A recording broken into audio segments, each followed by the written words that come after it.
قوملور از کمک رسانان نظامی اقتصادی کوروش بودند در پیدایی امپراتوری هخامنشی.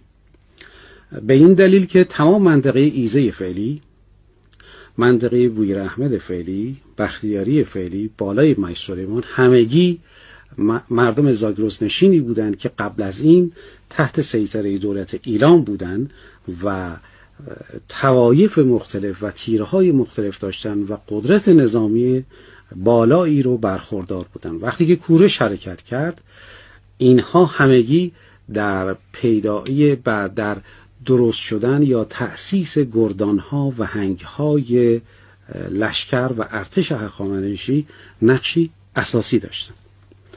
در پایان دوره هخامنشی آریوبرزند سردار بزرگ این منطقه زاگرس نشین در مقابل تهاجم اسکندر میسته.